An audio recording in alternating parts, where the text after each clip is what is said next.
ऐसे रो देते, मोटे मोटे आंसू चल रहे बात में ऐसे, और प्रभु की चर्चा हो जाए घंटों, कोई फर्क नहीं पड़ेगा। ये तो आश्चर्य लगता है।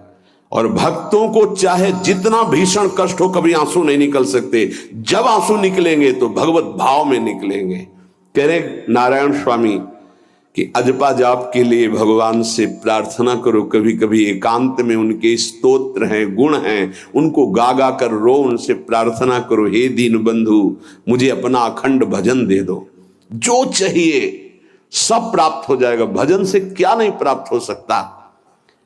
एकांत में बैठकर रोने ऐसे प्रतिदिन जब आप नियम बना करके प्रभु से प्रार्थना करेंगे। मीराबाई जी ऐसा ही करती थी, रात्रि में गिरधर से बात करती थी, प्रार्थना करती थी।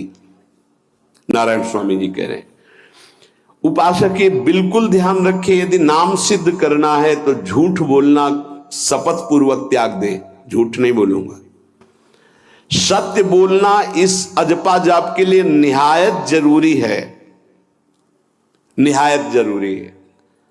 प्रार्थना है, काहे को मलिन करे जिह्वा। जब हम भगवत मार्ग में चल रहे तो ये याद भूल जाती है हमें कि हमें सत्य ही भाषण करना है, असत्य नहीं बोलना।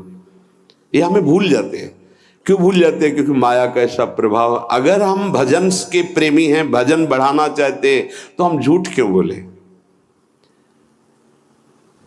सारे जगत में जो भी तुम्हारे सामने आवे, दृष्टि से उसको जरूर देखकर एक बार प्रणाम करो, मेरे प्रभु इस जीव जंतु के रूप में, जड़ के रूप में, चैतन्य के रूप में।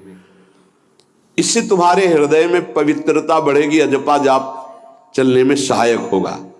सत्य बोलना, भगवान से एकांत में रोकर प्रार्थना करना, सबके प्रति भगवत भाव रखकर प्रणाम करना, जिससे तुम्हारा कहीं दोष दर्शन नहीं होगा।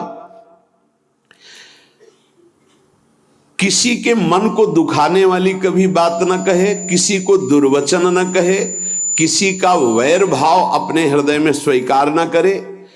ये साधन मैंने स्वयं किया है नारायण की कृपा से। इस दास को वेदांत का भी पूरा ज्ञान है और भक्ति मार्ग का भी।